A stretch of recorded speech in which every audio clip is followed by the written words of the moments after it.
See, I pushed the buttons differently, and everything's a little bit different than it should be. All right, what's going on, guys? Our lady, one lady. We just got Trisha. I see a couple people in there, but that's fine. I skipped the whole intro because I was running late. The wifey came home earlier than expected, so I greeted her before coming in here. Forgot that was not muted. Okay, that's good. Yeah, I haven't heard from Denise since last night, so I have no idea what happened. So, what's up, guys? I know we're doing a Thursday stream, first time in a long time, but the wifey was out of the house, so I figured why not take little time, come over here, just do a quick stream, try to do a little bit more effort than usual. And even though it says all requests live, I don't really have time to do a whole lot of requests tonight. I was going to really watch one long-ish video. And because I had started watching it earlier today, and I'm like, this would be a good one for a stream. So figured I'd just go ahead and restart it. So, guys, make sure you hit that like and subscribe if you're new here. And make sure I hit the like button. There we go. Working on doing a little bit better. You know, it's Christmas time, trying to get a little bit more stuff put out. I was still planning on doing a normal stream tomorrow night, unless something comes up, but should be doing that. And yeah, so either way, new episode of the podcast dropping in the morning. I spent the reason I did this a little bit late is I lost track of time coming up with new thumbnails. Sometimes it takes a while. That is not a pleasing color, really.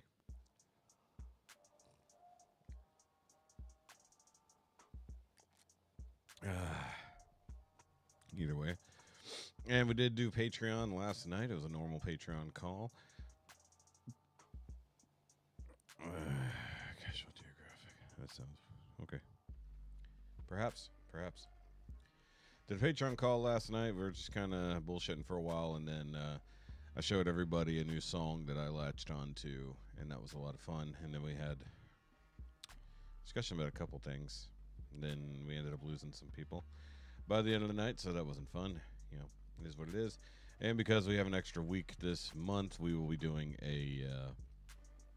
another trivia night. I'm going to do it the week of New Year's, but obviously New Year's Eve is when we normally would be doing things, so probably going to end up doing it Monday or Tuesday of that week. So we have to change things up a little bit over on the Patreon.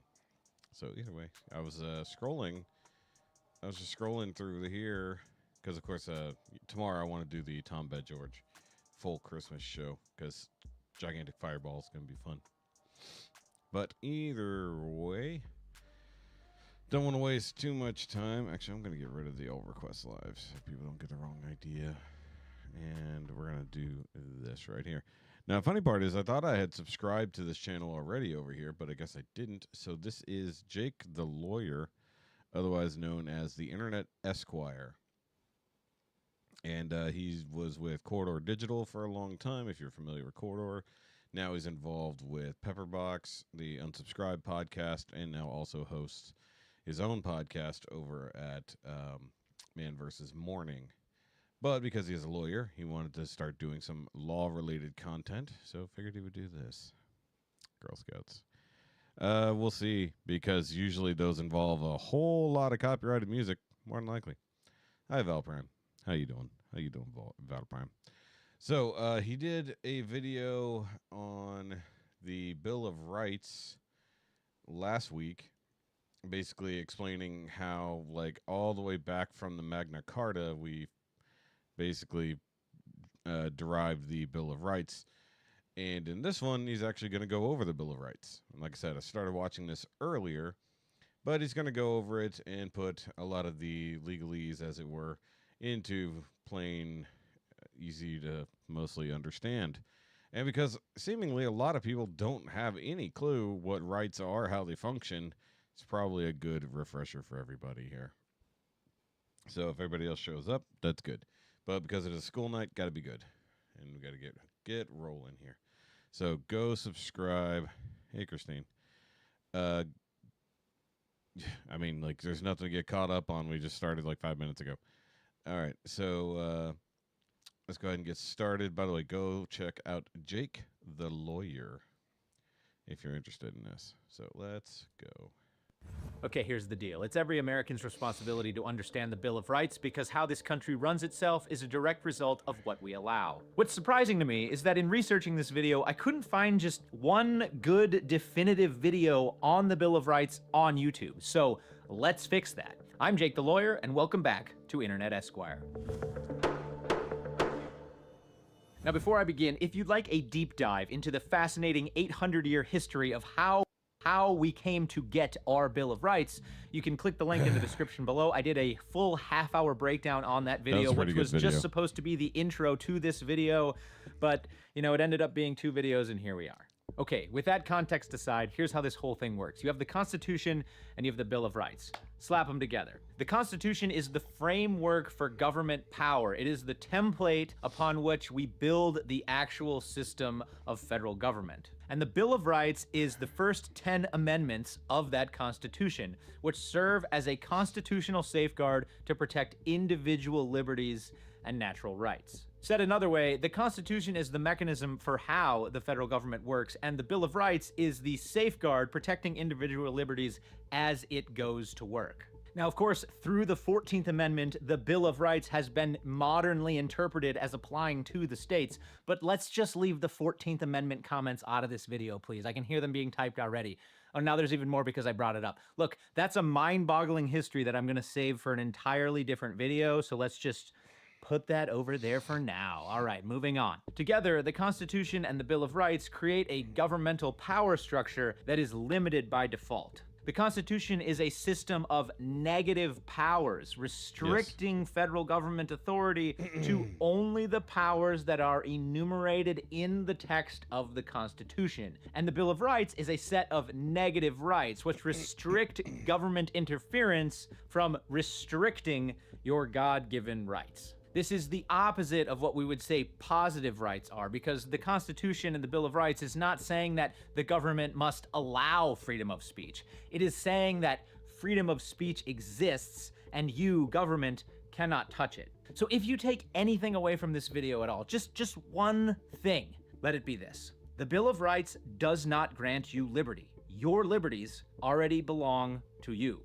Therefore, the job of the Bill of Rights is to simply state, for the record, the things that are the most sacred individual liberties that the government cannot touch. Now, of course, there are useful exceptions to individual liberties, so try not to go absolute full Florida man all the time. Hey man, y'all got beer still? Yeah. Y'all got beer still? Might get you in trouble. Here is what the Bill of Rights says. The actual Yeah, there may or may not be coverage for carrying an alligator into a 7-Eleven wanting beer. I don't know where that would fall. Language of all 10 amendments in simple terms explained by a lawyer. Let's go. The First Amendment. Congress shall make no law respecting an establishment of religion or prohibiting the free exercise thereof, or abridging the freedom of speech or of the press, or the right of the people peaceably to assemble and to petition the government for a redress of grievances. English, please. I mean modern English. There are 5 rights in the First Amendment. Did you catch them all? Religion, speech, press, assembly, and petition. And what do those mean? Religion. The first 2 clauses of the First Amendment are known as the Establishment Clause and the Free Exercise Clause. The Establishment Clause means that the government cannot create an official state church or a state religion of any kind. And the Free Exercise Clause means that the government cannot tell you to attend a church or a religion of any kind, and you have the choice to practice your religion as you see fit. Together, these are known as the freedom of religion, not the freedom from religion, the freedom of religious choice. Unfortunately, freedom of religion today is often misunderstood as the separation of church and state. They are not the same thing, though they are very closely tied to one another. The separation of church and state is merely the mechanism by which we ensure religious freedom in this country, but it itself is not a right. People often confuse the separation of church and state as being a right in the First Amendment, but in fact, this is simply the legal doctrine that protects religious freedom, meaning that just because there is a separation of church and state does not mean there is a banishment of all forms of God in public life. Again, it means freedom of religion, not freedom from religion. Of course, there Yeah, you can quickly tell how the editing goes. So he did a whole video on the separation of church and state. That was one of the earliest videos he already did. Very interesting because it is, judging by that video and my own basic knowledge, was like, oh yeah, we all have a complete misunderstanding of what separation in church of state is.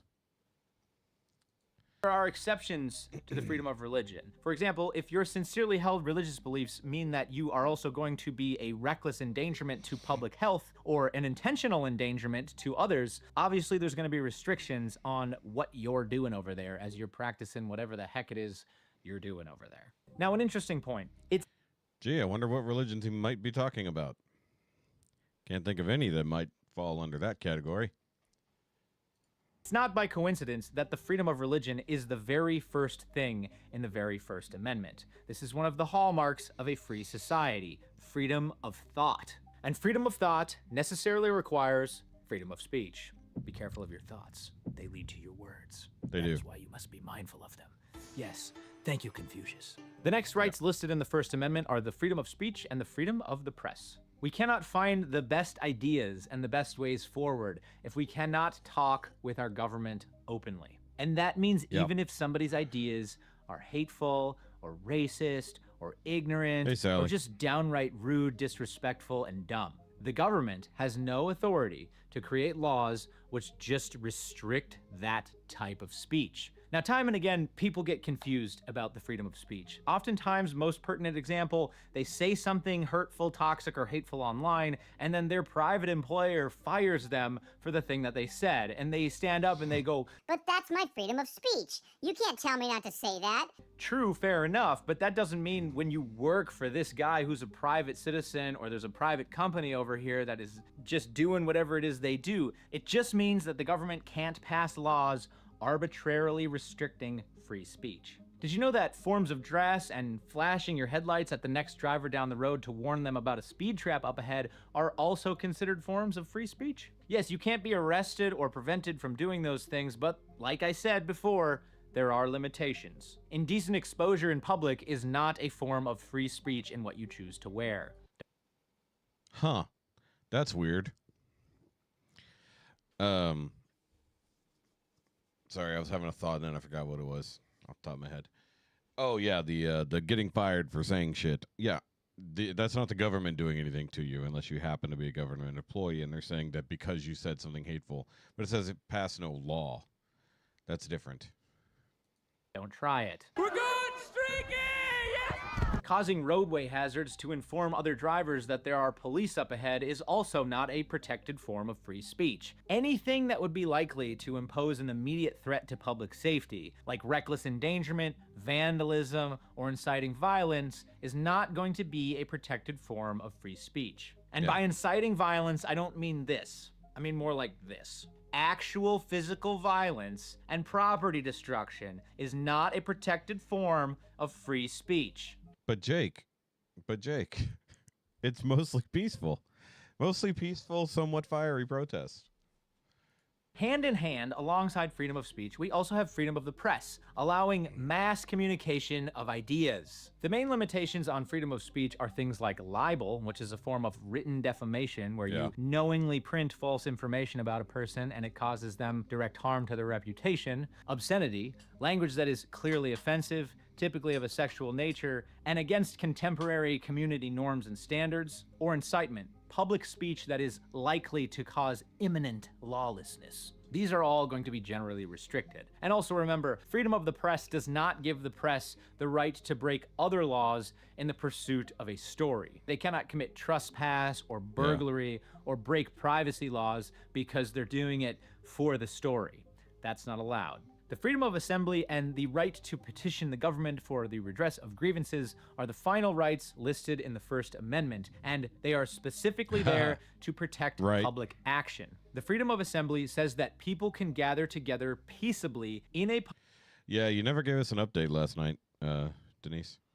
public place without being prohibited from doing so by the government. Most commonly, we think of this as protests, but it has also been interpreted more generally as the freedom of assembly, which means that the government cannot tell people things like who they can be friends with, Yep. who they can get married to, and what business partners they can choose. And the right of petition simply says that the government cannot punish you for going to them with a problem. Now, of course, just like the other rights, there are many exceptions to the freedom of assembly and the right of petition. Things like time, place, and manner restrictions may be placed on the freedom of assembly. For example, this would be things like requiring a permit for a large protest, demonstration, or parade that requires that that thing be done in a particular time, place, and manner. Noise ordinances, limitations on solicitation, and restrictions on blocking public thoroughfares are all going to be reasonable restrictions on the freedom of assembly and the right of petition. Illegally taking over an interstate and starting a riot when somebody gets hit by a car accidentally is not going to be a form of protected free speech and assembly. So that's Okay, so they're doing a biopsy on the brain lesion Christmas Eve. Oh, great. Oh, man. That sucks. So, yeah, the whole blocking roads without a permit, just taking over streets whenever the hell you want, setting fire to stuff, summoning Waymos just to burn them in the street. That doesn't count as freedom of speech. That's weird. Who would have guessed that's not covered by freedom of speech? Also, there was another one in there, and it leads, basically, like, if you can get a permit for something, if you want to set up a protest, whatever, and you get the permit, city allows it, but then the city then comes in after allowing the permit and, like, stops you from actually having your protest. Wonder where that falls. That's interesting. the First Amendment. It protects some of the most important natural rights and individual liberties on how we think, speak, and act. The First Amendment is first for a reason. The Second Amendment is just in case the first one doesn't work out. That's a brilliant interpretation, actually. The Second Amendment states, a well-regulated militia being necessary to the security of a free state, the right of the people to keep and bear arms shall not be infringed. I still fail to understand what's complicated about this. I think it's contextual. Well, maybe it's just people just want to ban guns entirely. But in case it's contextual, allow me to give you some context. The Second Amendment is a sort of mixture of language taken from other state constitutions at the time, which all largely say the same thing. Pennsylvania, in their state constitution, said it like this, that the people have a right to bear arms for the defense of themselves and the state. Massachusetts said it like this, the people have a right to keep and bear arms for the common defense. Virginia said it like this, that a well-regulated militia, composed of the body of the people, trained to arms, is the proper, natural, and safe defense of a free state. The main concern of why this amendment exists is fear of a standing army in peacetime, as it might become troublesome to a free state. You know, tyrannical. Therefore, the people should be... What? No, that never happened. Yeah, let us know if you need anything, Denise. You know, we're all here for you. Personally armed to provide for their own defense. We know that this was the concern at the time because places like Virginia said this, standing armies in time of peace should be avoided as dangerous to liberty, and that in all cases the military should be under strict subordination to and governed by the civil power. The militia is not the military. It never was, it never has been, and it never will be. The militia is the people, the body of free citizens. But it says well-regulated militia. Even if it is the body of the people, that means well-regulated. Look, anybody who conflates this with the military and thereby government oversight is just flatly wrong. Well-regulated doesn't mean well-regulated by the government. It means a well-ordered people. This is the well-ordered militia. The idea of ordered freedom is the ideal thing that the entire Constitution, the Bill of Rights, is going for. Now you might say, fine. The right to bear arms only applies in the context of a militia. It is not a personal right to own a firearm. I hate to break it to you, but it is exactly that. You can't have a body of citizens who are not the government be armed as a necessity to the security of a free state without having them be personally armed. The militia as in the people, is the mechanism by which the security of the free state is ensured. If any one or anything becomes a threat to that security, whether that's an individual or a foreign or a domestic standing army, the Second Amendment is there to ensure its defense. Yeah. Okay, but today is different because today we have a military that's peaceful and on our side and here to defend us. So why do we need a militia? This is an honest question. You honestly think that this country would be better off if the only people that had firearms was the government? You lived through 2020 and you feel that way? Is that... Yes. The Second Amendment means that the people, and therefore the militia, can be turned against the existing government if that government becomes destructive of the purpose for which it was designed. Yeah, by the way, go look up the Battle of Athens, or go watch the Fat Electricians thing on the Battle of Athens, and talk about free people against a corrupt government. Yeah. And also, go talk to what just happened in Australia about having an unarmed civilian base. Turned against the existing government if that government becomes destructive of the purpose for which it was designed. Is that a good thing? No. That would be absolutely horrible. But let's be clear. The Second Amendment is not a hunting right, okay? It's not a right to protect people who are into shooting sports. It is the right of revolution manifest. Does that sound extreme? Yes, it does. It was written by extreme men living through an extreme time who fought off the mighty British Empire to create a country and a nation that had never existed before on the face of the planet. And the first document that that nation ever wrote was the Declaration of Independence, which states this: that whenever any form of government becomes destructive of these ends, it is the right of the people to alter or to abolish it, and to institute new government, laying its foundations on such principles and organizing its powers in such form as to them shall seem most likely to affect their safety and happiness. This is reinforced by several state constitutions that also specifically and expressly state a right of revolution in their constitution. I'll give you an example. New Hampshire, the people have a right to reform their government and have a right to resist and even to overthrow government when the protection, security, and happiness of the people are endangered. Virginia, Vermont, Pennsylvania, and other states also had similar explicitly stated rights of revolution right there in their state constitutions. Now, with that context, look at the Second Amendment language and tell me that it is not exactly what I just said it is. Gun. Gentlemen, we cannot just have an amendment that says guns. What about guns? Having them.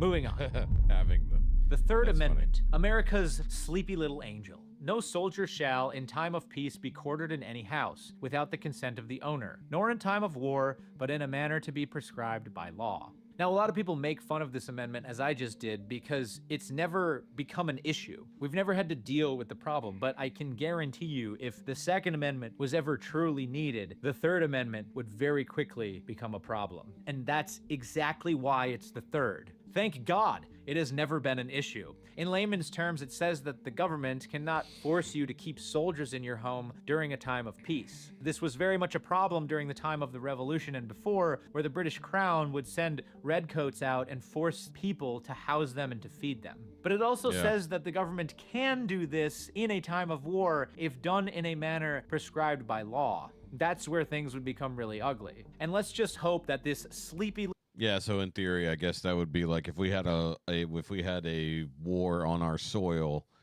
and you really needed to be able to keep a whole lot of soldiers in one place, but you had some like mostly empty apartment buildings. That would probably be a situation where that would happen. You know, hopefully not against the people, but with the people. Little angel boy stays exactly the way that he's always been since he was born in 1791. The next amendments, the 4th, 5th, 6th, and 8th, lay out the general body of rights known as the rights of the accused. And the reason why these amendments come directly after the 1st, 2nd, and 3rd is again, not by accident. 4th Amendment. The right of the people to be secure in their persons, houses, papers, and effects against unreasonable searches and seizures shall not be violated, and no warrants shall issue, but upon probable cause supported by oath or affirmation, and particularly describing the place to be searched and the person or things to be seized. Okay, the Fourth Amendment protects you from unreasonable searches and seizures by the government. This includes them taking or searching you, your personal property, your private information, or your home without good reason. The taking and searching cannot be unreasonable. Okay, unreasonable. What does that mean? Reasonable generally means probable cause, which means the facts and circumstances, if presented to a reasonable person, would likely have them believe that the information is sufficient to say a crime or evidence of a crime, it's probably going to be found here if you dig into it. In most cases, a warrant must be issued before a search and seizure, and also the Fourth Amendment specifically requires that warrants shall not issue but upon approval from, say, a judge or a sworn magistrate. It also requires that warrants must be specific. They must state exactly what is going to be searched and specifically detail what is going to be seized. Yeah, because there's been a few cases in modern day of people's Fourth Amendment rights being violated, especially when it's like traffic stops and stuff like that, where they just like blanketly go through people's cars and they have no probable cause. Sometimes when they, specifically invade someone's house, handcuff them and sit them there. Don't tell them why they're there. They just say, we have a warrant. You never see a warrant. And then they go through your whole house, take your stuff, and then leave. That happens, In simple terms, your person, your property, or your privacy are all highly protected rights that if the government is going to take them away from you, it needs to follow Yeah, about that privacy thing, that, isn't it great that you had social media companies, probably all of them, basically giving the government, whatever government you might have over you right now, wherever you're at in the world, more than likely they all have a back door to just constantly monitor your ongoings. That's how they will arrest people for Facebook posts, or private communications behind the scenes, that is deemed bad. It's like, you were just spying on me the whole time. There was no probable cause. You just started spying on me and waited for me to say something you deemed offensive. Yeah, that's really pushing those Fourth Amendment limitations. very specific rules. And like all of the amendments, there are, of course, some exceptions. If you voluntarily consent to a search, even if you didn't know you had a choice, there is no warrant requirement. Searches that result from lawful I agree. arrest are also an exception. Police do not need a warrant to search your person or the area under their immediate control if they are already lawfully arresting you. Plain Yeah. view is an exception. If police are lawfully present in an area and can plainly see evidence of a crime or the commission of a crime, there is no need for a warrant. Cars can also be searched or seized without a warrant if police have probable cause that there might be evidence inside of them. There is also the stop and frisk exception. No. There is that whole thing where cops used to do a thing called drop guns. It's like, oh, hey, look, we pulled you out of your car. Hey, stand over here for a minute. Oh, wait, what's this gun on your back seat? Or what are these drugs on your back seat? Oh, those are literally not mine. I never had those. Known as the Terry stop in the famous case of Terry versus Ohio. Terry, why are you suing Ohio again? Man, they keep stopping and frisking me on the street. I don't know what's going on with these guys. I don't know if these cops were in the Navy before they did their duty or what, but they keep frisking me. No, a Terry stop is really simple. The basic concept is this. If you're acting suspicious on the street, then the police can establish what's known as a reasonable suspicion. A reasonable person would look at the person on the street and go, that person is acting suspicious. That allows the police to temporarily detain you, ask you some questions, and search your person immediately for weapons to establish whether or not you're a danger. But don't be fooled by all these exceptions. There are a lot. By the way, that happened to me when I was younger. I was out riding my bike, mind you, country neighborhood, not like a city block or whatever. And I don't even know why the cop was in the neighborhood. I don't know, basic patrol or something, or maybe somebody put in a call. But I'm just riding my bike around. It's winter-ish, it's cold. I've got a hoodie on. I've got my Discman playing from my hoodie pocket, and I've got my earbuds in, and so I'm riding around, but because I can't hear any traffic or anything, I occasionally check over my shoulder to make sure I'm not to be run over. And a cop saw me check over my shoulder, thought that was suspicious, flipped around, turned on his lights, and literally pulled me over. And luckily, like, I was old enough to have an ID, but I was still young enough to ride my bike around. So, and he's like, "Do you live around here?" I'm like, "Yeah, literally right up the street, dude." And he's like, "Okay, well, we got a call that there were some people doing some stuff on people's porches." I'm like, "I haven't seen anything." I was like, "I'm just sitting here riding around." It's like, "I've lived here most of my life." It's like, "I grew up in this neighborhood. Everybody knows me." It's like, if any of the neighbors saw me do something crazy in their yard or their house, they would call my mom. They wouldn't call the cops. And she's scarier than you. I literally told that to the cop. He laughed a little bit and then let me go. But, you know, he ran my thing. It's like, dude, I'm like 16 years old. It's like, I'm just out here riding my bike around. No big deal. Just getting a little exercise on this decent day, you know? And I got pulled over and questioned, and I didn't even do anything. All I did was check over my shoulder to make sure I wasn't getting run over. A lot of videos online that have hacks on how to deal with police interactions and things like that. Let me just give you a sound piece of advice. They're all dumb. The best thing that you can do if a police officer stops you, first and foremost, is to not be committing a crime.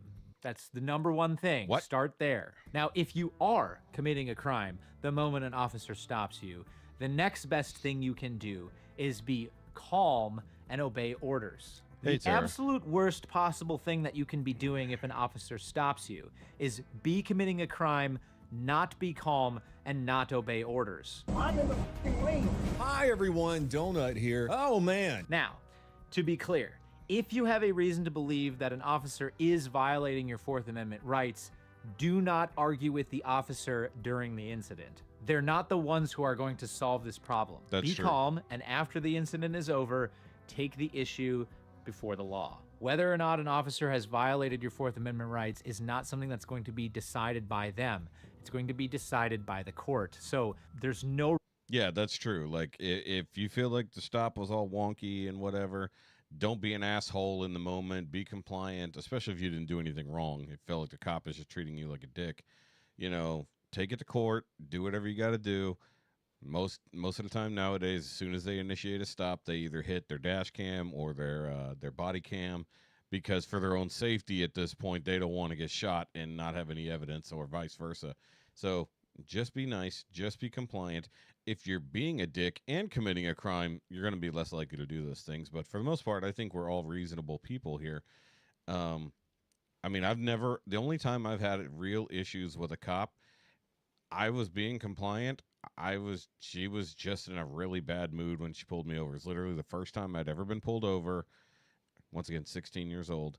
I'm driving home from work. I'm speeding a bit. I'm not going too crazy. I'm going like 63 and a 55. That's not even that crazy. State trooper pulls me over. I'm scared to death. I'm being compliant and this other thing, and she is just like yelling at me. Like, I was like, I didn't even do anything wrong, and I'm just being compliant and nice and everything else like that. And, you know, she's just whatever. But if she had like taken it significantly further, you know, maybe it would have been like I'm going to take this shit to court, because she was being unreasonably rude and you know, mean for nothing, you know. reason to fight with him about it, because that's how the law works. The Fifth Amendment is the potpourri of the rights of the accused, and it also throws in the takings clause just for fun right at the end. Here's what it says. No person shall be held to answer for a capital or otherwise infamous crime unless on a presentment or indictment of a grand jury, except in cases arising in the land or naval forces or in the militia when in actual service in time of war or public danger. Nor shall any person be subject for the same offense to be twice put in jeopardy of life or limb, nor shall be compelled in any criminal case to be a witness against himself, nor be deprived of life, liberty, or property without due process of law, nor shall private property be taken for public use without just compensation. Whew! It's a long one. Anyway, there are 5 things outlined in the Fifth Amendment. Grand jury indictments. Okay, what is a grand jury and what is an indictment? Well, if you're held to answer for a capital or other infamous crime, So, I mean, like the beginning is I understand. The end of it, though, I hope he covers a bit because I have questions about that end of it, seizing your stuff without compensation. Meaning that you've been accused of a capital crime where the punishment is death, or another infamous crime like a felony, you cannot be tried for that crime unless you are first indicted by a grand jury. This is the only way that the government can bring serious criminal charges against somebody, but remember, it is not the trial itself.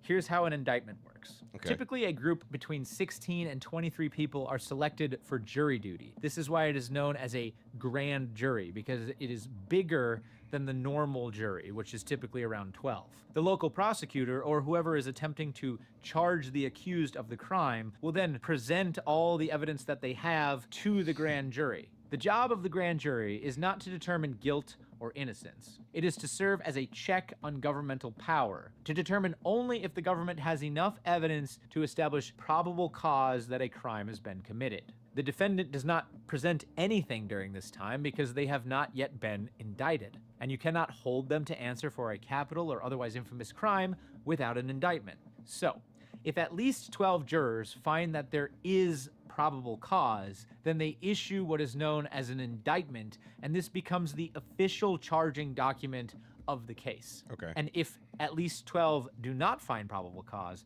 then the prosecutor cannot pursue the case. Of course, this does not apply to military or JAG law as stated right there in the Fifth Amendment. That's an entirely separate thing that I'm not going to get into right here. Double jeopardy. Nor shall any person be subject for the same offense to be twice put in jeopardy of life or limb. This one's pretty basic, but also essential to liberty. You cannot be tried twice for the same crime after a valid acquittal or conviction. But remember, kids, this refers to each count of a crime, not just have I ever committed a robbery. It's not like you can commit robbery once, go to jail, come back out, and then commit another robbery and not be tried for it. No, we talk about counts. The first one is the first count of robbery. If you do it again, that's a second count of robbery. You can be tried for that. Also, I like the language here. Put in jeopardy of life or limb. You know, like your head. Did you know that France was the last country to use the guillotine in an official public execution, and it happened in 1977? Yeah. Guillotines are humane, okay? I'm just saying. Think about it this way. Blade comes down. Head chops off. Head falls immediately into a basket. Then they immediately roll the body into a casket. And boom, it's a done deal. And guess what? Everyone gets to see why you don't do heinous things to other people. No self-incrimination. Oh, he just justified using a guillotine. Yeah, the 70s. That's crazy, huh? Just imagine if we still did that thing. Though I'm pretty sure not that long ago, Jake talked about how he built a guillotine for corridor and things didn't go very well. Nor shall any person be It might have been the one that he just showed in that video. compelled in any criminal case to be a witness against himself. This is the classic, I plead the fifth phrase. I plead the fifth. I plead the fifth. You cannot be forced to testify against yourself in court, and the reason is very simple. It goes back to the idea that if the government is charging you with a crime, they're attempting to take away your life or your liberty, and so therefore the burden of proof is on them. This is where the idea of innocent until proven guilty comes from. Because remember, by default, you have natural rights and liberties. So if the government is going to take them away from you, they need to prove up their case. As part of this process, they cannot force you to testify against yourself. 1, 2, 3, 4, 5. Due process. Nor shall any person be deprived of life, liberty, or property without due process of law. Again, due process protects a fundamental right of the accused. The basic idea here is that the government cannot deprive you of some of the most fundamental things you have in life without a fair, consistent set of rules. Due process, in the most basic terms, ensures your day in court. It requires a fair hearing, and it also requires an opportunity for you yourself to be heard and to present your side of the story. Ensuring due process ensures that there are... So I got a friend who's got going through some legal troubles right now, and like he's bringing this part up, and so far in these legal troubles, at no point has he been able to actually defend himself, and he's probably had a few of his liberties removed without any proof that he even committed a crime. They've presented no evidence at all against him, and he has yet to be able to defend himself at all. Consistent, predictable, kind of a and repeatable issue. processes, even when people are being charged with crimes and they're going through the criminal justice system. And lastly, we have the takings clause, which has nothing to do with the rights of the accused, but they just put it in there because I'm not sure they knew where else to put it. I don't know. Nor shall private property be taken for public use without just compensation. A lot of people don't know this, but yes, the government can take your property from you if it is for public purposes. This applies to personal property, but most commonly we refer to it in the form of eminent domain and Okay, the yeah. taking of real property, typically for public works projects. But just because it is here in the Fifth Amendment under the rights of the accused, don't get confused. The government does not need to pay you your just compensation for things that you may have stolen or acquired during the commission of a crime. Those are two totally separate things. The government is not going to justly compensate you for all the cars that you stole committing Grand Theft Auto because you thought you were in a Fast and Furious movie. Pig. So that's where my question was going to come in, was obviously not from the criminal side, but if you are on the other side of it, like say your vehicle is stolen from you and your vehicle is used in a crime, you just lose your vehicle. As far as I've ever seen, most people never get them back, even if they're functional. It's like, no, that's evidence now and you can't have it back, and no, we're not going to pay you for it. See what I'm saying? Like, that's one of those ones where it's like, does that fall under this category? Because that happened to my sister-in-law.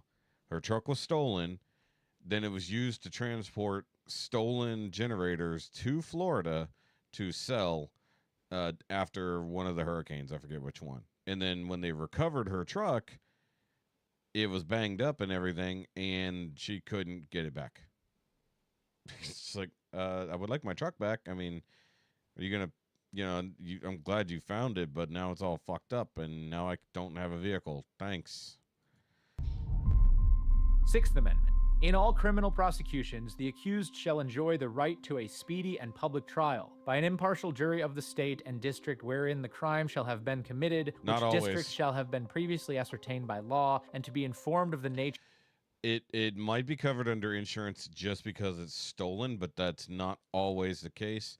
But also the fact that it's being used in a criminal act, I don't know where that would fall under the insurance. That's one of those weird things. Yeah, exactly. That's another thing. If your car is stolen and that person has an accident in your car, what happens? Do you get paid for that? Who gets covered under what insurance? Because you are it's like your car is insured, but if someone stole it, whatever. Okay, so Sixth Amendment is another thing that, we've been talking about with my friend's situation. Because at no point in anything he's been going through has speedy been a thing in any way, shape, or form. I'll back up slightly. Shall enjoy the right to a speedy and public trial by an impartial jury of the state and district wherein the crime shall have been committed, which district shall have been previously ascertained by law, and to be informed of the nature and cause of the accusation, to be confronted with the witnesses against him, to have compulsory process for obtaining witnesses in his favor, and to have the assistance of counsel for his defense. Okay, let's break it down. The right to a speedy and public trial. Of course, another natural rights aspect to having a crime or a criminal charge brought against you is to have a speedy trial. You can't have a criminal case go on forever arbitrarily against somebody. This is a harm to their name, Apparently you can. their reputation, and their welfare. And even if they are acquitted, say 10 years later, if a trial against you goes on for 10 years, and specifically if it goes on for that long and it's not made public, then you don't really have the opportunity to state your case to the rest of the public in your community or your home. Without a Yeah, that is literally what my friend is going through.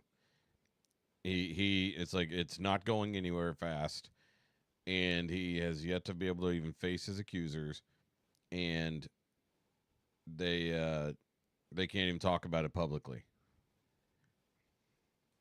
speedy and public trial, the government could effectively just ruin people's lives by filing criminal cases against them that just arbitrarily drag on forever and are not made public. And this portion of the Sixth Amendment And that is literally what's going on with my friend.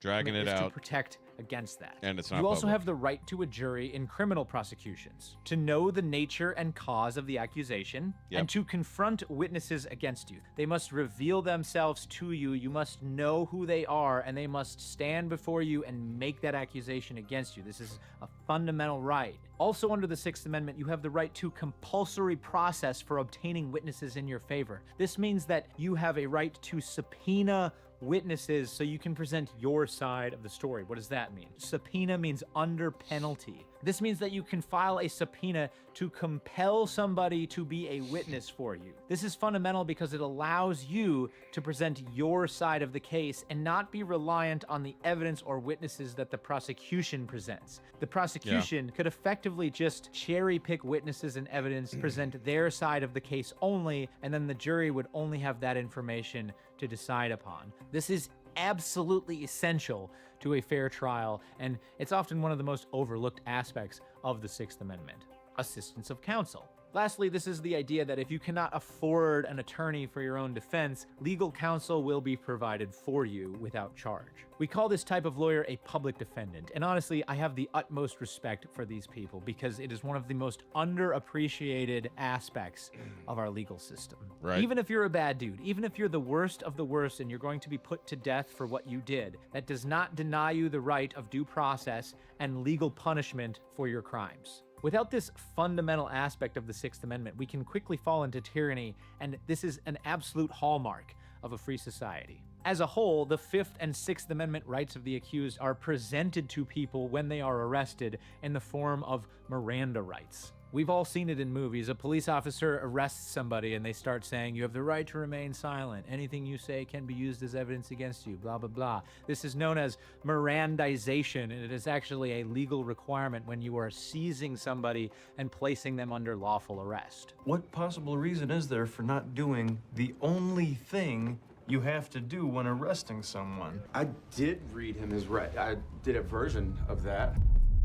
Eighth Amendment. I'm going to quickly skip to the Eighth Amendment here because it still falls under the rights of the accused, and then we'll go back and we'll talk about the Seventh. The Eighth Amendment says this: excessive bail shall not be required, nor excessive fines imposed, nor cruel and unusual punishments inflicted.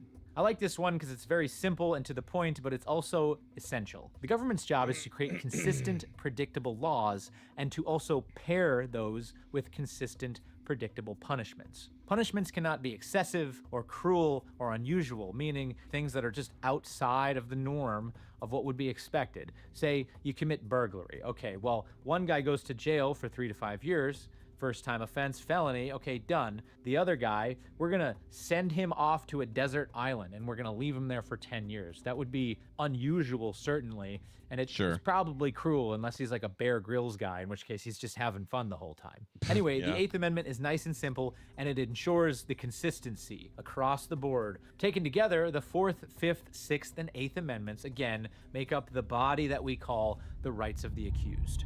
Got it. Seventh Amendment. In suits at common law where the value in controversy shall exceed $20, the right of trial by jury shall be preserved, and no fact tried by a jury shall otherwise be re-examined in any court of the United States than according to the rules of the common law. The Seventh Amendment protects trial by jury in cases of civil or common law disputes. Now you might say, well, I thought the Bill of Rights was there to protect you from the government, and well, this is also still true in the Seventh Amendment. It's a little less obvious when you're just looking at the text. You see, civil trials for centuries in England were seen as essential to protecting individual liberty. They would protect against royal judges abusing power, favoritism towards the government, and unfair or arbitrary decisions. And during the ratification of the Bill of Rights, the framers wanted to carry these safeguards into American law. There was concern that the new federal government might centralize judicial power, eliminate juries in federal cases, and allow judges to just generally dominate civil law. Now, the Seventh Amendment still protects you from the government because even though the government's not coming after you trying to charge you with a crime, you might have an issue with them and want to sue them in civil court, or they might try to sue you in civil court. And the Seventh Amendment's right to trial by jury was the Bill of Rights insurance policy to say, hey, even in cases at civil law, the facts and those cases are still going to be decided by a body of ordinary citizens, not government officials. All right. Overall, this helps ensure the legitimacy of the federal court system, which is a mechanism that is just as important to ensuring individual liberties as anything else listed in the Bill of Rights. Okay, the 9th and the 10th Amendments are my personal favorites because they put the final nail in the coffin on this idea of negative rights and negative powers. The 9th states this: the enumeration in the Constitution of certain rights shall not be construed to deny or disparage others retained by the people.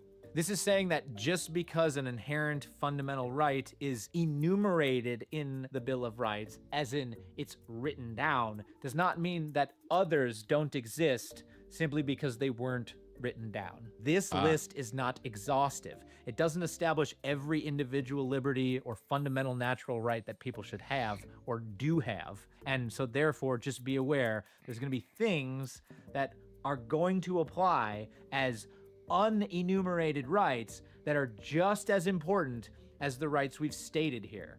Things like the right to privacy, the right to marry and procreate, the right to determine the upbringing and education of your children, the right to travel between the states, and the right to refuse medical treatment are all fundamental unenumerated rights that the courts and the legal system still very much acknowledge as just as important as the ones listed in the Bill of Rights. And the 10th Amendment effectively does this exact same thing, but instead of pointing it at the Bill of Rights, it points it at the Constitution itself. It states this: the powers not delegated to the United States by the Constitution, nor prohibited by it to the states, are reserved to the states respectively or to the people. Again, this is a reinforcement of the idea of negative powers in the Constitution. It's saying very specifically that anything not written down as an express power in the Constitution and given to the federal government belongs to the states or the people. Did you know that? Did you know that the federal government can only do what it is legally allowed to do as written down in the Constitution? Obviously, in today's context, this amendment gets more and more hilarious or terrifying, depending on how you look at it. In modern printed book format, the Constitution and the Bill of Rights would take up about 12 to 15 pages. Yet last year alone, the federal government printed 3,324 pages of bills that were signed into law. Well, there are obviously a bunch of reasons for this. This simple fact perfectly represents the expansion of federal powers since the time of the Bill of Rights. Yeah. From banking to social programs, regulations, immigration, and public safety, the federal government is now in more aspects of our daily lives than it has ever been. And it it's a was never horrible thing. intended to be like this. Let me give you a little known fact. Anytime the federal government passes a law, it must point to directly where it derives that authority within the Constitution. It must point to one of its enumerated rights and say, here, right here, this is where we're getting our authority to do this whole bill that we're now signing into law. And this is my personal opinion. This has gone way too far. Yeah. Now, don't get me wrong. The world has changed a lot since the time of the Constitution and the Bill of Rights, but also when you think about it in the context of legal history, with the idea that the Bill of Rights has an 800-year progress going from the Magna Carta all the way up to modern day, it actually hasn't changed all that much in some ways. And allowing this much federal authority is completely outside the bounds of how the Constitution and the Bill of Rights were written. And I think it's about high time we begin trimming that back a little bit. Now, don't get me wrong, that doesn't mean we should get rid of the federal government or something like that, but think about it this way. Most Americans just want to be left alone. You see, Americans are smart. People came here from all over the world to get here. We can figure it out. And that's the basic concept that's facing us when we look at the text of the Bill of Rights. It's facing us directly right there, and it's saying, hey, here you go. Figure it out, government. Let them be. Having a federal government solution for every problem that we encounter as a society is not a self-evident net positive for this country. And the reason why that is very simple. It was never designed that way. Anyways, I'll leave you with that. I don't want to take this video too far off track of what its purpose is. And if you've made it this far, I hope you learned something about the Bill of Rights. It truly is a remarkable thing that we have. And I think that it's, like I said in the beginning, every American's responsibility to understand it. Because the better you understand it, the better you can determine for yourself what should be allowed in this country. As always, please leave a comment below if you have other video ideas you'd like to see me break down. I hope you enjoyed this, and I hope you're having a wonderful day. I will see you on the next one, and, well, Merry Christmas. It's coming up. See ya. Very much so. Hey, Val. Oh, she was just saying hi, Val.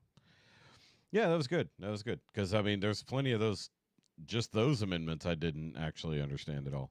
By the way, if you want to see how the United States didn't steal Mexico, go watch that video as well. That was the first one he actually put up, which I thought was interesting. I was like, why was that the first one you did? It was good, though, because there was a whole lot of the history there that I had no idea about. This one right here about lawsuits are cheaper than fixing problems. That one was definitely scary. And the separation of church and state, everyone needs to go watch that one and figure out exactly what the heck they were talking about when they came up with that idea. Though I'm of the opinion that if we do need a new amendment here in the U.S., it's that laws have to have built-in sunset clauses. There have to be ends to law as they're put in, because like we have hundreds of laws on the books that apply to nothing anymore. Plus we have laws that are just stupid and probably should be taken a second look at. Instead, we just leave them there. And then effectively, like later we want to write something new. We'd be like, hey, remember when we wrote this thing, 90 years ago when it didn't apply to anything today? Well, I'm going to use that as my basis to write this new law to expand this bullshit over here. It's like, no, we need to start letting laws expire, so that occasionally we go back and we write new versions to fit whatever it is we're dealing with now, instead of just dealing with laws. And I'm talking about laws, not these Bill of Rights and stuff like that. So this is Jake the Lawyer, as you can see on screen right here.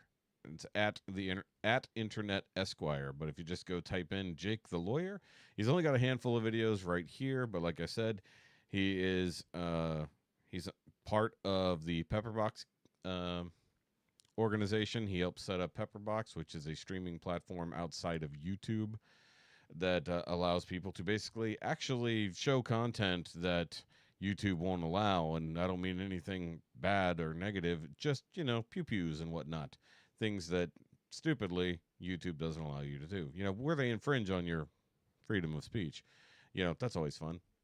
That's sort of infringing on your freedom of speech and a little bit on your right to bear arms at the same time. So you don't actually have the right to bear arms in your free speech. That's weird how they throw that together. Yeah, exactly. Especially all over the world.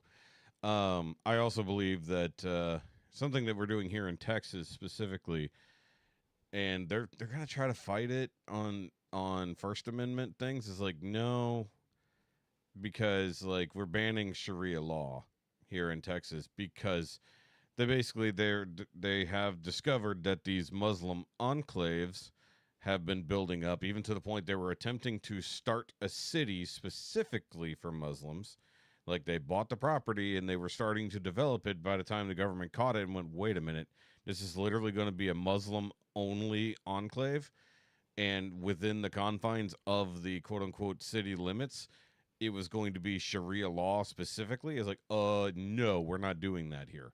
We can't do that. So now they're going around and they're like, wait a minute, what is going on? So now they're like finding these little pockets all over the place here in Texas where effectively the laws of the United States and the law of Texas are being ignored, and this religious fundamentalist law is being enforced by the religious fundamentalist in those places. That's a problem. Like that's what Jake was talking about kind of in that First Amendment, where it's like, it doesn't allow you to just do whatever the hell you want in the name of your religion. It's like you have the right of religion, but if your religion is now infringing on a lot of other things or could be deleterious to others, we can't let you necessarily do that. There's a line drawn in the sand on a lot of those things. So that is definitely a problem. That is a new modern day issue that they discovered, at least here in Texas, and I'm assuming that it's happening in other places where nobody's bothering to take a look at these things. So, yeah, that's that. But like I said, it is a school night. That started later than I wanted to because I was making thumbnails. That's after play around on my little app, and I get lost sometimes. It was fun though. So tomorrow morning, a new podcast episode goes up on the Now You Made It Awkward channel. And of course, you just want the audio version that exists too, but I like the fun video version. So go subscribe to that. We need more subscribers. So if you're interested in that, please do, because we're going to be talking about Netflix buying Warner Brothers and what that might mean for the DC Cinematic Universe. Plus, we talk about, well, actually a whole lot of things. Political violence that happens, fun TV shows we're watching, so not just political stuff, but just the fact that there is still political violence going on. And then we also talk about how and why almond milk is a thing. And, yeah. And also, I discovered that ChatGPT won't allow you to create fun mutant characters for the point of a humorous image. There's weird limitations there. You can't cross-pollinate species, mammalian and apparently a nut. It's weird. I don't know. I yelled at it, and it told me all the stupid limitations that it has. And I'm like, that's retarded. You shouldn't do that. And then it's like, you can't say retarded. And then it said, I just did. What are you going to do about it? And it said, never mind, I'm retarded. So, yeah, either way. All right, guys, but I'm going to call it a night there. So I will see you guys tomorrow night where we go back to our normal streaming-y stuff. We do have some Tom Bed George Christmas display to check out. And then, of course, next week is Christmas. And we're going to be recording the podcast, I believe, on Friday. So we won't have the ability to do a normal stream on Friday. And because the middle of the week is Christmas, we're going to be doing Patreon on Monday or Tuesday. For those who are in the Patreon, I will post that so you guys know where we're going to be doing our thing. Oh, wait, never mind. We're not doing it next week. Sorry. That's the week after. For New Year's week, we're going to be doing it there. So if you want to come join the... No, I'm not watching another Game of Thrones disco thing. If you want to come join the Patreon, help support the channel, you can do so for as little as $5 a month. Join us for our 3 to 4 times a month, depending situation. Or even if you want to be on the freebie, you can join in on the trivia nights. You can see vlogs, behind the scenes kind of stuff, my movie reviews whenever I do movie or TV show reviews. And then if you are remotely interested in any of the fun, nerdy stuff that I have here, I do have a video coming out next week, just in time for Christmas, on my new Star Wars Christmas figures that I added to my display yesterday. I have to edit that video tomorrow. But either way, I'll see you guys later. Remember, as always, it doesn't have to make sense. But here's Funicorn. I almost forgot. There's Funicorn. I have a whole bunch of Funicorns in the kitchen. Got to figure out exactly what I'm going to do with them. I think one of them's going to a white elephant gift. We'll see what happens. All right. See you guys later.